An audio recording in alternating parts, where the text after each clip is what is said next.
அந்த பாடலுக்கு ஒரு மரியாதை செலுத்துறதுக்கு தான் நான் மேலே வந்திருக்கிறேன். நிறைய கதையெல்லாம் பேசுறதுக்கு வரல. நான் பேசுறதுக்கு முன்னாடி ஒரு 2-3 விஷயத்தை மட்டும் முடிச்சிடுறேன். நான் எனக்கு மேடம் நிவேதிதம் டான்ஸ் கிளாஸ் உடைய மேடம் வந்து இவங்களோட எனக்கு அவங்க அம்மா தான் எனக்கு ரொம்ப நெருக்கமானவங்க. அவங்க அம்மாவை நான் மறக்கவே முடியாது என் லைஃப்ல. ஏன்னா இன்னைக்கு நான் ஒரு வெற்றி பெற்று நான் ஒரு மாமன்ற உறுப்பினர் இருக்கிறதுக்கு காரணம் அந்த அவங்க அம்மா தான். இல்லை ஒன்னாவது that is one of the காரணம். ஏன் ரீசன்னா என்னை யாரையும் அறிமுகம் தெரியாது. நான் சாதாரணமாக போய் பிரச்சாரத்துக்கு போகும்போது என்ன மேலே எனக்காக அங்கே இருக்கிற சரௌண்டிங் நிறைய பேர்கிட்ட எனக்கு ஓட்டு போடுன்னு சொல்லி நிறைய பேர்கிட்ட சொன்னாங்க. இன்றைக்கும் அந்த அம்மா நான் போனேன்னா காஃபி குடிக்காமல் நான் விடமாட்டாங்க வீட்டுக்கு போனேன்.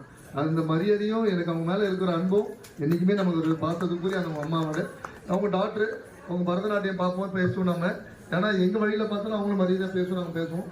இன்றைக்கு எங்களுடைய வார்டுக்கு உட்பட்ட என்னுடைய நண்பர் தினேஷ், நம்முடைய நண்பர் இவங்கெல்லாம் நேற்று எதிர்த்து நாங்கள் எதிரில் பார்த்தோம்.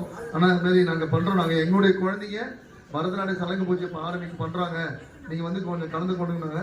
அது கண்டிப்பாக அதுக்கு வந்திருக்கேன் நான்.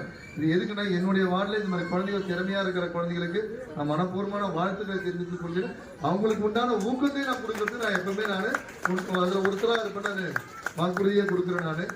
இப்பொழுது வந்து நம்முடைய இதை ஒரு முக்கியமான ஒரு விஷயத்தை பேசினேன். எங்களுடைய ரகுநாத் சார், இந்த ரகுநாத் சார் வந்து நான் எங்களுடைய எப்படி சொல்றேன்னா இன்றைக்கு வந்து இந்த பொன்னியம்மன் கோயில் வந்து எப்படி ஒரு பிரகாசமாக இருக்கிறதுக்கு காரணமே அவர் தான் அது காரணம். ஏன்னா அவர் வந்து நேர்மைன்னு சொல்றது கூட ரொம்ப ஒழுக்கமான எப்படி சொல்றதுன்னா சிஎம்டிஏ உங்களுக்கு தெரியும். சிஎம்டின்றது எப்படி வந்து சம்பாதிக்கிறமான இடம் அது. அந்த அதுல டெப்டி பிளானர் சீஃப் பிளானர் வரைக்கும் அதாவது இருந்து அதுல நேர்மையா இருந்தவர் அவர் அந்த இதுல இருக்கும்போது இங்கிருந்து நம்ம மக்கள் யாராவது போனா கூட என்னவோ கொடுத்துன்னு போ, அதோட போ, வேற எதுவும் பேசாது, அப்படியே வெளியே அனுப்புவார் அவர். ஏன் இதை சொல்றேன்னா அவருக்கு ரிட்டையர்மெண்ட் ஆனதுக்கு அப்புறம் அதுக்கு முன்னாடி பார்த்தீங்கன்னா கோயில் அப்படி ஒரு இடமே வேற மாதிரி இருக்கும். அது ராஜாவெல்லாம் தெரியும்.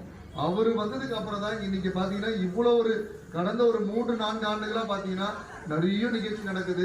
பொன்னியம்மன் கோயில நம்ம இடத்துல இங்க இருக்கிற சாதாரண குழந்தைகள் கூட இப்படி விளையாட முடியுன்றது இப்படி சின்ன சின்ன கலை நிகழ்ச்சிக்கு அவர் ஏற்பாடு செய்வதற்கு மனமார்ந்த என்னுடைய சார்பான வாழ்த்துக்களை தெரிவித்துக் கொள்கிறேன்.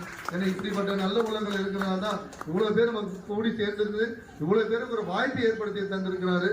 அவருக்கும் சரி அந்த அம்மாவுக்கும் சரி அவருடைய மகன் பிரசனாவுக்கும் நான் எப்பவுமே ரொம்ப அருமையான பையன் பிரசனா, தங்கமான பையன் சொல்ல முடியும். எங்க இப்ப அதாவது ஒண்ணு இந்த கோயில் இருப்பாரு, இல்லைன்னா பெருமாள் கோயில் இருப்பாரு. இவ்வளவுதான் அவருடைய இதுவே. அதாவது ஆன்மீகத்தை மேல ஒரு விதமான யாரையும் வந்து ஒரு புண்படுத்த மாட்டாங்க. அப்படிப்பட்ட ஒரு குடும்பம். அது மனமார்ந்த வாழ்த்துக்களை தெரிவித்து